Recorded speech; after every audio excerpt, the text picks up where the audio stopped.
Method of preparation of haloalkanes और haloarene, एक ये बड़ा पार्ट हम लोगों ने कवर कर लिया। ठीक है, अब हम लोग आगे बढ़ते हैं, physical properties of haloalkanes and haloarenes. ठीक है, तो आज की क्लास में बेटा हम लोग यहाँ पर physical properties of haloalkanes और हेलो एरीन्स करेंगे। तो एक्चुअल में प्रॉपर्टीज ऑफ हेलो एल्केन्स और हेलो एरीन्स है, तो हम लोग यहाँ पर सबसे पहले फिजिकल प्रॉपर्टीज को डिस्कस करेंगे, देन उसके बाद में केमिकल प्रॉपर्टीज को डिस्कस करेंगे। तो फिजिकल प्रॉपर्टी में सबसे पहला एल्काइल हैलाइड है, वो कलरलेस होगा व्हेन प्योर, जब वो प्योर है तो वो कलरलेस है। Bromide particularly iodide develop colour when expose to light. ठीक है, अच्छा भाई, जो ब्रोमाइड होंगे आयोडाइड होंगे वो कलर प्रोड्यूस करेंगे जैसे ही हम लोग जैसे ही वो लाइट के कांटेक्ट में आ जाएंगे। ठीक है, याद रखना। Methyl chloride, methyl bromide, ethyl chloride and some chlorofluoromethanes are gases at room temperature. ये सारे जो कंपाउंड है वो कैसे होंगे बेटा, गैसेस होंगे रूम टेम्परेचर प्रेशर पे। पर जैसे ही हम लोग आगे बढ़ेंगे यानी कि मॉलिक्यूलर मास बढ़ेगा, higher chloro bromo iodo compound are liquid और in solid state, many volatile hydrogen compound have sweet smell. ठीक है, अब जरा यहाँ पर बात समझ लेते हैं। इन्होंने एक बात बोल दी है कि जो हमारे कुछ हाइड्रोजन कंपाउंड है वोलेटाइल हैं, वो स्वीट स्मेल वाले हैं। कैसे हैं बेटा, वोलेटाइल। तो भैया यहाँ पर वोलेटाइल का मतलब क्या है, कोई भी हमारे पास सब्सटेंस है रूम टेम्परेचर प्रेशर पे बेटा वेपराइज हो जा रहा है। क्या हो जा रहा है बेटा, वेपराइज। तो तुम समझ जाना, उसको हम लोग बोलते हैं वोलेटाइल सब्सटेंस। क्या बोलेंगे बेटा, वोलेटाइल सब्सटेंस। ठीक है, अच्छा भाई, अब किस जो सब्सटेंस वोलेटाइल है उसी की स्मेल हमको मिल भी पाएगी, मैं तुम्हें सच बता रहा हूँ। जो वोलेटाइल नहीं है उसकी स्मेल मिल भी नहीं पाएगी। अभी बड़ा छोटा सा एग्जांपल है, मैं कोई सॉल्ट ले लूं, वो किसी बाउल में रखा, वो आपको उसकी स्मेल आएगी नहीं, क्योंकि वहां पर जो आयन है वो स्ट्रांगली बॉन्डेड है। ठीक है, बट वहीं पे आपने अपनी शर्ट में परफ्यूम लगा रखा है। ठीक है, आप क्लास में एक कॉर्नर पे खड़े हुए, दूसरे जो कॉर्नर पे बैठा बच्चा है उसको स्मेल आ जाएगी। क्यों, क्योंकि वहां पर जो हमने सब्सटेंस मतलब जो हमने केमिकल्स यूज कर रखे हैं वो वोलेटाइल है। ठीक है, और उस वो वोलेटाइल है एयर में बेटा, वो क्या हो रहा है, डिफ्यूज हो रहा है, दैट्स वाई वो वहां तक रीच भी कर रहा है। समझ में आ रहा है कि नहीं आ रहा, तभी हमें वहां पर अच्छी और खराब स्मेल मिलेगी। तो इन्होंने यही बोला है कि कुछ हैलोजन कंपाउंड है वो वोलेटाइल होंगे, और जो वोलेटाइल होंगे उनकी स्वीट स्मेल होगी। क्या होगी बेटा, स्वीट स्मेल। यानी कि बेटा हर कंपाउंड जो होंगे, जो मेरा अपना खुद का एक्सपीरियंस है, जैसे जैसे बेटा कॉम्प्लेक्सिटी यानी कार्बन का नंबर बढ़ेगा, तो बेटा ये जो स्ट्रेंथ है, मतलब जो van der Waals force of interaction in between the molecule, ये बेटा इंक्रीज होगा। मॉलिक्यूल नियर बाई आ जाएंगे, नियर बाई आएंगे तो फिर क्या हो जाएगा, सॉलिडिफाई हो जाएगा, सॉलिडिफाई होगा तो वो फर्दर बेटा वॉलेटाइल नहीं होगा। ठीक है, और वोलेटाइल नहीं होगा तो बेटा किसी भी टाइप की स्मेल नहीं देगा। तो मेरा मानना जो है कि जो तुम्हारे कंपाउंड है, हायर कंपाउंड है, वो लिक्विड और सॉलिड में है। बट जो देखो इन्होंने लिख भी रखा है, बट जैसे लोअर कंपाउंड होंगे यानी कि एक या दो कार्बन वाले हाइड्रोजन कंपाउंड होंगे, ठीक है, वो तुम्हारे कैसे होंगे, वोलेटाइल होंगे और स्वीट इन स्मेल होंगे। ठीक है, नेक्स्ट आते हैं बेटा melting point and boiling point. देखो भाई सीधी सी मेल्टिंग पॉइंट बॉइलिंग पॉइंट के बारे में मैं तुम्हें एक कॉन्सेप्ट बता दे रहा हूँ, पूरी केमिस्ट्री के लिए वो लग जाएगा। ठीक है, कार्बन का नंबर बढ़ रहा है, क्या हो रहा है बेटा, कार्बन का नंबर बढ़ रहा है, तो फिर बेटा हमेशा रखना कि बॉइलिंग पॉइंट भी बढ़ेगा। ठीक है, जैसे मैंने बोला कि यहाँ पर CH3, सॉरी यहाँ पर थोड़ा सा ऊपर वाले में देखते हैं। पहले इन पॉइंटों को जरा देख लें, फिर हम लोग अपने उस चीज मतलब उस कॉन्सेप्ट पे आ जाएंगे जहां पर मैंने ये बात बोली है। ठीक है, ये याद रखना। हाँ, ये एक्चुअल में क्या सबसे लास्ट वाला पॉइंट है, ये मैंने पहले बोल दिया। चलो भाई ठीक, मिल गया, आप बता ही देते हैं। For the same halogen atom the boiling point increase with increase in the size of alkyl group. Increase in the size of alkyl group का मतलब क्या है, जैसे जैसे मोलर मास बढ़ेगा वैसे वैसे बेटा boiling point as well as melting point, boiling point की हम ज्यादा बात करते हैं तो बॉइलिंग पॉइंट क्या होगा, इंक्रीज होगा। ठीक है, याद रखना। अब यहाँ पर कई बार बोला जाता है कि सर ऐसा क्यों हो रहा है। ठीक है, तो मैं बेटा बहुत आसान सा तरीका तुमको बता दे रहा हूँ। जैसे ये CH3Cl तुम्हें दिख रहा है, ये CH3CH2Cl दिख रहा है, और ये आइसोप्रोपाइल क्लोराइड है, ये टर्सी ब्यूटाइल क्लोराइड है। तो एक बात तुम्हें जो याद रखनी है, जरा उसको जरा ध्यान से सुन लो। ठीक है, boiling point and melting point of organic compound. देखो मैं चाहता था हेलो एल्केन्स हेलो एरीन्स लिख सकता था, पर मैंने नहीं लिखा, मैंने ऑर्गेनिक कंपाउंड लिख दिया। ठीक है, मींस ये सभी पे इंप्लीमेंट हो जाएगा। डायरेक्टली प्रोपोर्शनल होगा बेटा molar mass of organic compound, जैसे जैसे बढ़ेगा ये भी बढ़ जाएगा। ठीक है, अच्छा भाई ऐसा क्यों होता है, क्योंकि मेल्टिंग पॉइंट बॉइलिंग पॉइंट जो होता है वो डायरेक्टली प्रोपोर्शनल होता है बेटा सरफेस एरिया के। ठीक है, अभी मैं सब कुछ बेटा 1 बाय 1 करके एक्सप्लेन कर दूंगा। किसके बेटा डायरेक्टली प्रोपोर्शनल होगा, सरफेस एरिया के। सरफेस एरिया बढ़ेगा तो मेल्टिंग पॉइंट बॉइलिंग पॉइंट भी क्या हो जाएगा, इंक्रीज हो जाएगा। ठीक है, याद रखोगे। And very important, inversely proportional होगा, इनवर्सली प्रोपोर्शनल होगा बेटा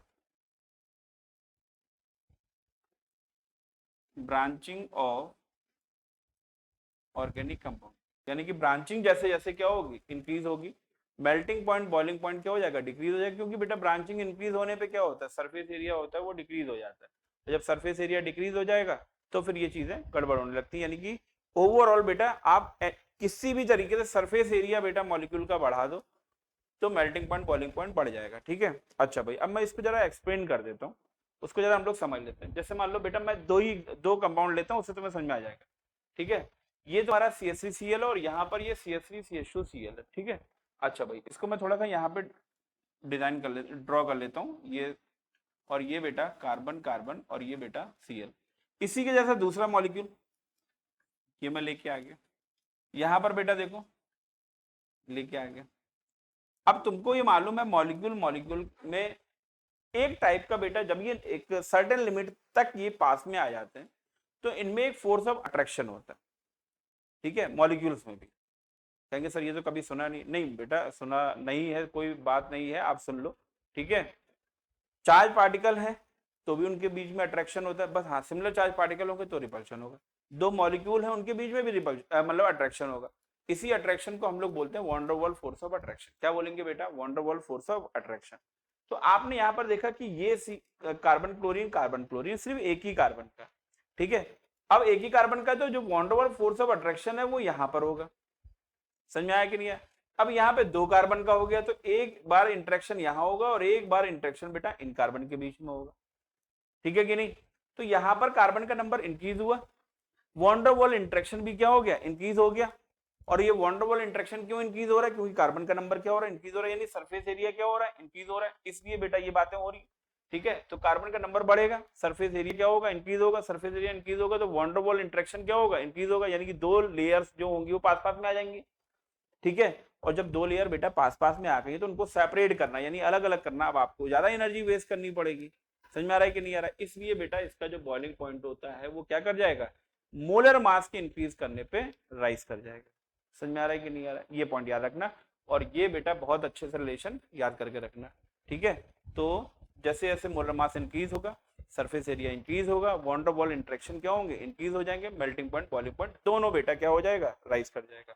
ठीक है, अब वापस से आ जाते हैं अपने पॉइंट पे। इन्होंने बोला है due to greater polarity as well as higher molecular mass as compared to the parent hydrocarbon the intermolecular force of attraction dipole dipole, देखो आ गया बेटा लिख के, dipole dipole and van der Waals are stronger in the halogen derivative. ठीक है, actual में इन्होंने जो कंपेयर कराया वो हाइड्रोकार्बन से कराया। किससे कंपेयर कराया बेटा, हाइड्रोकार्बन से, यानी कि दो कार्बन का मेरे पास में एल्केन है और दो कार्बन का ही बेटा हैलोजन कंपाउंड है, तो हैलोजन कंपाउंड का मेल्टिंग पॉइंट बॉइलिंग पॉइंट क्या होगा बेटा, हाई होगा। बट जो हमारा एल्केन होगा यानी कि C2H6 होगा उसका जो मेल्टिंग पॉइंट बॉइलिंग पॉइंट बेटा लो होगा, क्योंकि वहां पे पोलैरिटी कम है और यहाँ पर कार्बन क्लोरीन बॉन्ड है। तो ये पिछले लेक्चर में तुम्हें बता रहा है कार्बन हाइड्रोजन बॉन्ड जो होता है वो पोलर होता है, और पोलर है तो इसके बेटा बहुत सारे एडवांटेज होते हैं। पहला एडवांटेज तो यही हो गया, समझ में आ रहा है कि नहीं आ रहा है, तो ये चीज है। तो पोलैरिटी इंक्रीज होगी, van der Waals dipole dipole interaction जो होंगे, डाइपोल डाइपोल एक्चुअल में बेटा देखो मैं तुम्हें थोड़ा सा यहाँ पे डिटेल में बताता हूँ। जो van der Waals force of attraction होते हैं उनमें टाइप होता है, क्या होते हैं बेटा, टाइप्स होंगे, डाइपोल डाइपोल इंटरेक्शन, ठीक है, फिर डाइपोल इंड्यूस डाइपोल इंटरेक्शन, फिर बेटा हाइड्रोजन बॉन्ड एक वो होगा उसमें, फिर क्या कहते हैं इंड्यूस डाइपोल इंटरेक्शन। ठीक है, तो कुल मिला के मेरा कहने का मतलब ये है वॉन डेर वाल्स जो फोर्स ऑफ अट्रैक्शन होता है वो ग्रुप ऑफ फोर्सेस होता है। क्या होता है बेटा, ग्रुप ऑफ फोर्सेस होता है, उसी में एक है बेटा तुम्हारा ये डाइपोल डाइपोल इंटरेक्शन। ये डाइपोल डाइपोल इंटरेक्शन बेटा पोलर मॉलिक्यूल के बीच में होता है। किसमें होता है बेटा, पोलर मॉलिक्यूल के बीच में होता है। हमारे हाइड्रोजन कंपाउंड भी हमारे पोलर मॉलिक्यूल होते हैं, तो इन्होंने इसीलिए लिखा है यहाँ पर डाइपोल डाइपोल इंटरेक्शन और यहाँ पर एंड की जगह पर और परफेक्ट वर्ड होना चाहिए था, और वॉन डेर वाल्स फोर्स। समझ में आ रहा है कि नहीं आ रहा, तो वो बेटा इंक्रीज होता है, इसलिए बेटा इनका मेल्टिंग पॉइंट बॉइलिंग पॉइंट क्या होगा, इंक्रीज हो जाएगा। ठीक है, याद रखोगे। नेक्स्ट बेटा इन्होंने एक पॉइंट ये दिया हुआ है, for the same alkyl group the boiling point of haloalkane decreases in the order, ठीक है। हेलो एल्किन तुम्हारा, सॉरी, सेम एल्काइल ग्रुप बेटा क्या है, सेम है, ठीक है। एल्काइल ग्रुप क्या हो गया बेटा, सेम।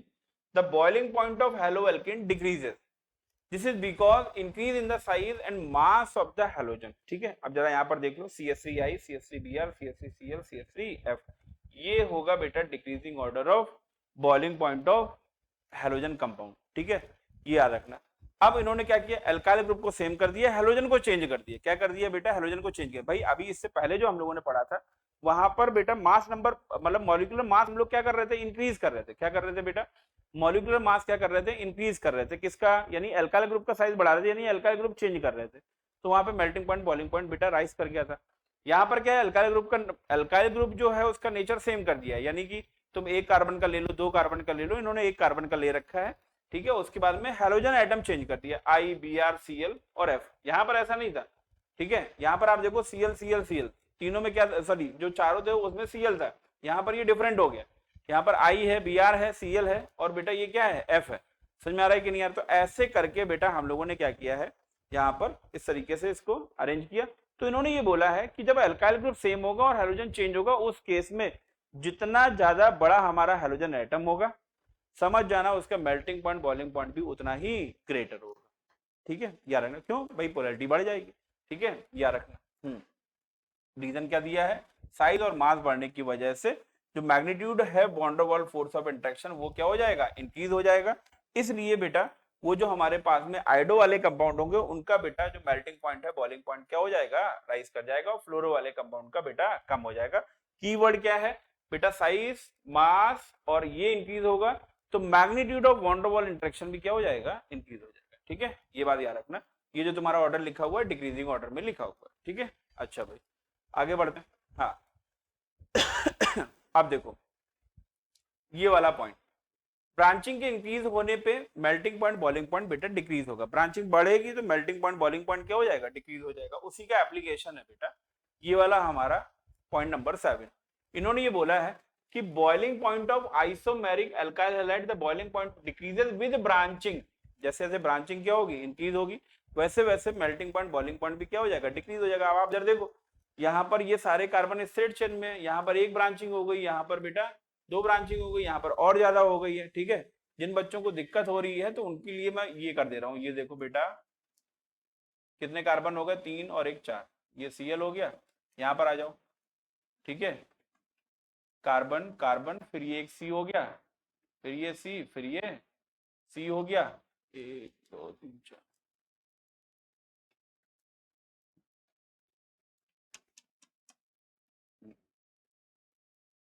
ये बेटा Cl हो गया। फिर आ जाओ इधर, C C C, और ये C, यहाँ पर आ गया बेटा Cl, ठीक है। और फिर उसके बाद में क्या है बेटा, ये C, ये C, और ये क्या है, Cl। तो यहाँ पर देखो कोई ब्रांचिंग नहीं है, यहाँ पर एक ही है। तो यहाँ पर बेटा क्या है, दो ब्रांचिंग हो गई, ये एक साइड में इथाइल ग्रुप है, एक में मिथाइल ग्रुप है। और यहाँ पर बेटा 3 ब्रांचिंग हो गई, ये मिथाइल मिथाइल मिथाइल। समझ में आ रहा है कि नहीं आ रहा। तो आप लेफ्ट टू राइट जा रहे हो तो ब्रांचिंग क्या हो रही है, इंक्रीज हो रही है। और ब्रांचिंग इंक्रीज होगी तो मेल्टिंग पॉइंट, बॉइलिंग पॉइंट क्या होगा, डिक्रीज हो जाएगा। जो सबसे ज्यादा जो बेटा मेल्टिंग पॉइंट, बॉइलिंग पॉइंट होगा वो नॉर्मल हेलो एल्केन का होगा। किसका होगा बेटा, नॉर्मल। सारे कार्बन स्ट्रेट चेन में है, स्ट्रेट चेन में है, ब्रांचिंग कम है, सरफेस एरिया ज्यादा हो जाएगा, सरफेस एरिया ज्यादा हो जाएगा, मेल्टिंग पॉइंट, बॉइलिंग पॉइंट क्या हो जाएगा, राइज कर जाएगा, ठीक है। हेलो, तो बेटा हम लोग नेक्स्ट टॉपिक जो पढ़ने जा रहे हैं वो है हम लोगों का फिजिकल प्रॉपर्टीज ऑफ हेलोअरीज। क्या है बेटा, फिजिकल प्रॉपर्टीज ऑफ हेलोअरीज। इससे पहले हम लोगों ने अभी जो पिछली क्लास है उसमें हम लोगों ने समझा फिजिकल प्रॉपर्टीज ऑफ हेलोएल्केन। वहां पर हम लोगों ने उसका कलर, ठीक है, उसका टेस्ट, ठीक है, देन उसका उसका melting point, boiling point, solubility, इन सब सारी चीजों को हम लोगों ने डिस्कस किया। अब हम लोग यहाँ पर जो स्टडी करने जा रहे हैं वो है बेटा physical properties,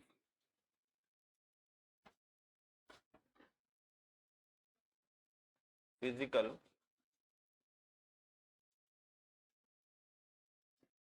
properties of haloarenes, physical properties of haloarenes. और देन उसके बाद में हम लोग बेटा डिस्कस करेंगे chemical properties of haloalkanes and haloarenes. Chemical properties of haloalkanes and haloarenes. ठीक है। अच्छा भाई, अब फिजिकल प्रॉपर्टीज की हम लोग बात कर रहे हैं। नो डाउट केमिकल और फिजिकल प्रॉपर्टीज में फिजिकल प्रॉपर्टी जो होती है वो उनसे क्वेश्चंस कम बनते हैं, केमिकल प्रॉपर्टीज से ज्यादा क्वेश्चन बनते हैं, बट बनते तो हैं, अब हमें पढ़ना है उसको। ठीक है। तो इसमें जो फर्स्ट फिजिकल प्रॉपर्टी है वो है बेटा फिजिकल स्टेट एंड ऑर्डर। क्या है बेटा? Physical state and order. तो नॉर्मली जो हम लोग के क्या कहते हैं हेलो एरीन्स होते हैं वो बेटा कलरलेस होंगे, लिक्विड होंगे। कैसे होंगे बेटा? कलरलेस होंगे और लिक्विड होंगे। तो सबसे पहले जो हम लोग बात कर रहे हैं वो कलर की और ऑर्डर की बात कर रहे हैं। तो जितने भी हमारे हेलो एरीन्स होते हैं वो बेटा फिजिकली कैसे होंगे? या तो लिक्विड स्टेट में होंगे या फिर बेटा सॉलिड स्टेट में होंगे। कैसे होंगे बेटा? सॉलिड स्टेट में। ठीक है, ये बात याद रखोगे। अब सॉलिड स्टेट में भी बेटा ये क्रिस्टलाइन सॉलिड होते हैं। कैसे होते हैं बेटा? Crystalline solid. बिल्कुल, जो इनका क्रिस्टलाइन सॉलिड का मतलब बेटा इसमें मॉलिक्यूल जो होंगे वो अपने इंटायर क्रिस्टल लैटिस में रेगुलरली अरेंज होंगे। और जो एमोर्फस सॉलिड होता है उसमें जो तुम्हारे मॉलिक्यूल्स होंगे या कॉन्स्टिट्यूएंट पार्टिकल्स होंगे वो बेटा कैसे होंगे? इररेगुलरली अरेंज होंगे। इसको आप ऐसे समझ लो कि हमारे हेलो एरीन्स के जो मॉलिक्यूल्स होंगे वो क्रिस्टल लैटिस में रेगुलरली अरेंज है, जैसे अपनी क्लास की तरह। मैंने ये कहा कि मेरी क्लास में 50 बेंचेस पड़ी हुई है और मैंने ये कहा अपनी क्लास से कि हर बेंच पे 3 स्टूडेंट बैठ जाए। तो हर बेंच पे 3 स्टूडेंट बैठ गया, मीन्स ये एक रेगुलर पैटर्न हो गया। बट बाहर बेटा बच्चे खड़े हुए और मैंने कहा कि भाई ऐसा करो, आ जाओ क्लासरूम में सारे बैठ जाओ। तो अब आप लोगों को भी ये पता है कि आप लोग बिल्कुल डिसिप्लिन वे में तो बैठोगे नहीं, किसी में 2 बैठेंगे, किसी में 1, किसी में 1 बैठेगा, किसी में 3 बैठेंगे। तो जहां जिसका जो मन होगा उसके अकॉर्डिंग बैठेंगे। बट ये रूल को फॉलो कर भी सकते हैं और नहीं भी कर सकते। तो इस टाइप के अरेंजमेंट को हम लोग बोलेंगे इररेगुलर अरेंजमेंट। तो कोई भी हमारे पास में सॉलिड जहां पर मॉलिक्यूल्स का अरेंजमेंट कैसा होगा? इररेगुलर, उसको हम लोग बोलते हैं अमोर्फस सॉलिड। और जहां पर कॉन्स्टिट्यूएंट पार्टिकल्स का जो अरेंजमेंट होगा वो रेगुलर होगा, उसको हम लोग बोलेंगे क्रिस्टलाइन सॉलिड। तो नॉर्मली जो हम लोगों के हेलो एरीन्स होते हैं वो कैसे होंगे बेटा? क्रिस्टलाइन सॉलिड होते हैं। कैसे होंगे बेटा? Crystalline solid. ठीक है। या फिर बेटा लिक्विड स्टेट में प्रेजेंट होंगे। सॉलिड है तो क्रिस्टलाइन, नहीं तो लिक्विड स्टेट में। ठीक है। नेक्स्ट आता है बेटा हम लोग सॉल्युबिलिटी की बात करते हैं। ठीक है। तो सॉल्युबिलिटी में क्या है? सॉल्युबिलिटी में हमें ओवरऑल ये समझना है कि जो भी हमारे मतलब क्या कहते हैं हेलोजन कंपाउंड है, ओवरऑल है तो ऑर्गेनिक कंपाउंड ही ना। तो ऑर्गेनिक कंपाउंड हमारे नॉन पोलर होते हैं। अब नॉन पोलर है तो आपको ये पता है कि ये इजीली बेटा वाटर में सॉल्युबल नहीं होंगे, क्योंकि वाटर हमारा पोलर सॉल्वेंट होता है और पोलर सॉल्वेंट है तो फिर वहां पर वो बेटा इजीली सॉल्युबल नहीं होगा। अब मेरे को इनको डिसॉल्व करना है तो जाहिर सी बात हम लोग ऑर्गेनिक सॉल्वेंट क्या करेंगे? यूज करेंगे। क्या यूज करेंगे बेटा? Organic solvent. ऑर्गेनिक सॉल्वेंट का मतलब क्लोरोफॉर्म हो गया, ईथर हो गया, अल्कोहल हो गया, ठीक, बेंजीन हो गया। और के जो हेलो एरीन्स होंगे वो आसानी से डिसॉल्व हो जाएंगे। इवन हेलो एल्केन्स भी ऐसे ही डिसॉल्व होते हैं, वो तो पार्शियली सॉल्युबल हो जाते हैं बेटा वाटर में। ठीक है, याद रखोगे। नेक्स्ट बेटा हम लोग बात करते हैं डेंसिटी की। किसकी बात कर रहे हैं बेटा? डेंसिटी की। तो डेंसिटी में क्या है? डेंसिटी में बेटा एक बात आपको ये हमेशा याद रखनी है कि वाटर कंपेरिजन में इनकी डेंसिटी क्या होगी? हाई होगी। क्या होगी बेटा? हाई होगी। ठीक है। तो अब वाटर के कंपेरिजन डेंसिटी क्या है? मोलर मोलर मास बढ़ रहा है। मोलर मास बढ़ रहा है तो फिर जाहिर सी बात है बेटा इसकी डेंसिटी भी क्या हो जाएगी? इंक्रीज हो जाएगी। ठीक है। और एक चीज ये भी याद रखना है कि मेरे को डेंसिटी का ऑर्डर लिखना है। क्या लिखना है बेटा? डेंसिटी का ऑर्डर लिखना है। तो हम लोग बेटा कुछ ऐसे लिख सकते हैं C6H5 फ्लोरीन। ठीक है, फ्लोरो बेंजीन। देन उसके बाद में C6H5Cl क्लोरोबेंजीन। देन उसके बाद में बेटा C6H5Br। देन उसके बाद में हो जाएगा बेटा C6H5I। तो सबसे ज्यादा जो बेटा डेंसिटी आयोडो बेंजीन की है, फिर बेटा उससे कम ब्रोमो, देन उसके बाद में क्लोरो, देन उसके बाद में क्या है बेटा? फ्लोरो। तो ये हो जाएगा increasing order of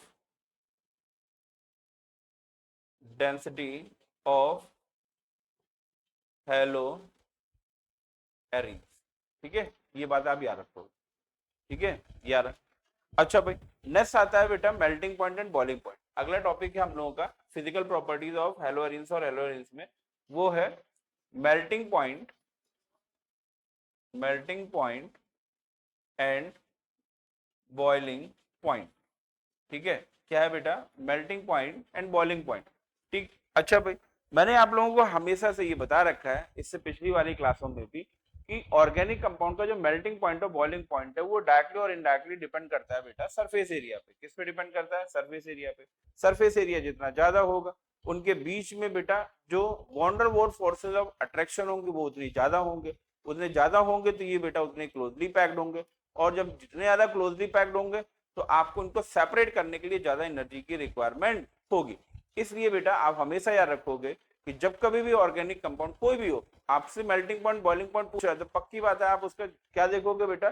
surface area. और सरफेस एरिया बेटा डायरेक्टली प्रोपोर्शनल होता है मोलर मास के। तो मोलर मास इंक्रीज होगा, सरफेस एरिया क्या हो जाएगा? इंक्रीज हो जाएगा।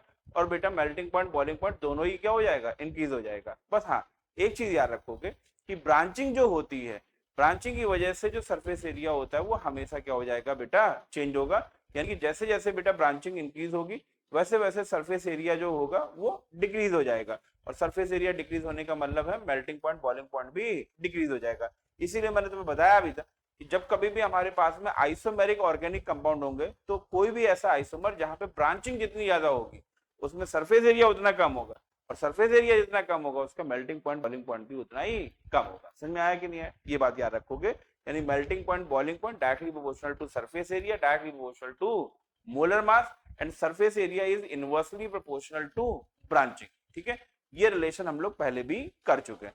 अच्छा भाई, उसके बाद में बेटा एक बात तुम याद रखोगे, यही वाला ऑर्डर है, बिल्कुल यही ऑर्डर है कि जैसे जैसे बेटा हमारे पास में हैलोजन, भाई देखो C6H5 है वो तो बेटा कॉमन है। क्या है बेटा? कॉमन है। अब हमारे पास में ले दे के जो बच रहा है वो हैलोजन है। तो जैसे जैसे हैलोजन का साइज क्या होगा? इंक्रीज होगा। वैसे वैसे इनका मेल्टिंग पॉइंट बॉइलिंग पॉइंट भी क्या हो जाएगा? इंक्रीज हो जाएगा। यानी कि जो डेंसिटी का ऑर्डर आपने लिख रखा है सेम यही ऑर्डर हो जाएगा melting point and boiling point का। यानी कि बेटा C6H5Cl, सॉरी फ्लोरीन, C6H5F फ्लोरो, then chloro, then C6H5Br, then C6H5I। ये हो जाएगा बेटा increasing order of boiling point of mono halogen, mono halogen derivative of benzene, derivative of benzene. ठीक है, ये बात आप याद रखो। ठीक, कि अब हमारे पास में जो हेलोअरीन है उसमें मोनो हेलोजन है, सब में एक एक हेलोजन यहाँ पर क्या है? ऐड है।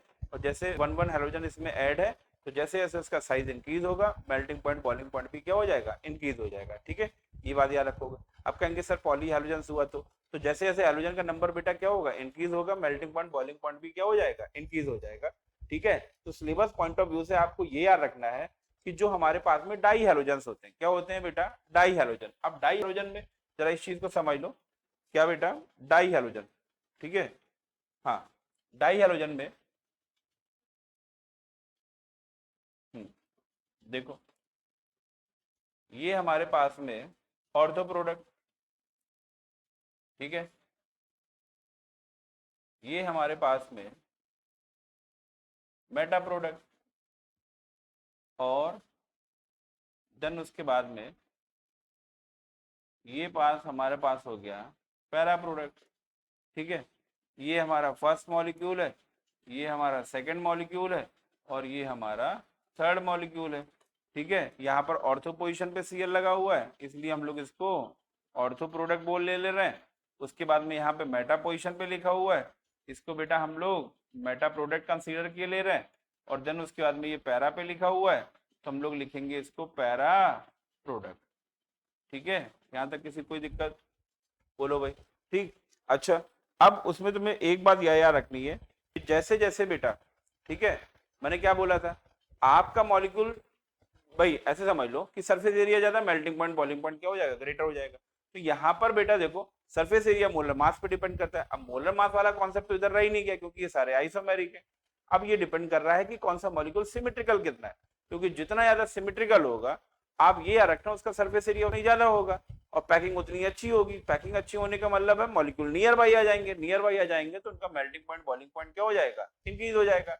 तो आप यहाँ पर देखो दोनों सीएल पास पास में है, ठीक है। फिर यहाँ पर मेटा पोजिशन पे आ गया और देन उसके बाद में यहाँ पर सीएल जो आ गया वो पैरा पोजिशन पे आ गया। और पैरा पोजिशन पे आने से ये मॉलिक्यूल की जो सिमेट्री है वो लेफ्ट टू राइट जाने पर क्या हो रही है, इंक्रीज हो रही है। लेफ्ट टू राइट जाने पर इंक्रीज होने का मतलब क्या है, इसका मेल्टिंग पॉइंट बॉइलिंग पॉइंट भी क्या हो जाएगा, इंक्रीज हो जाएगा। तो सबसे ज्यादा जो बॉइलिंग पॉइंट होगा वो पैरा का होगा, उससे कम क्या होगा बेटा, मेटा का होगा, और मेटा के बाद में किसका होगा बेटा, ऑर्थो का होगा। ठीक है, ये बात याद रखोगे।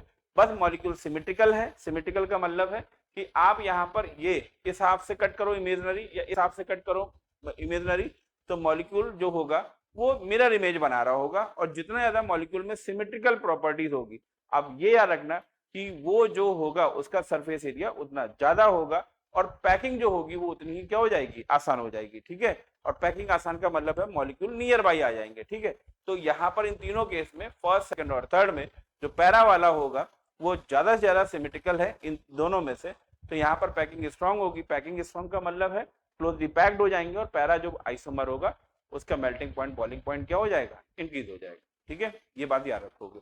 तो ओवरऑल हम लोगों ने जो यहाँ पर फिजिकल प्रॉपर्टीज पढ़ी है हेलो अरेंज की, उसमें सबसे पहले हमने टेस्ट और ऑर्डर पढ़ लिया, फिर हम लोगों ने उसके बाद में पढ़ा सॉल्युबिलिटी, देन उसके बाद में हम लोगों ने स्टडी किया डेंसिटी, देन उसके बाद में है मेल्टिंग पॉइंट और बॉइलिंग पॉइंट। ठीक है, अच्छा भाई अब यहाँ के बाद में तो ये मेल्टिंग पॉइंट बॉइलिंग पॉइंट, ठीक है,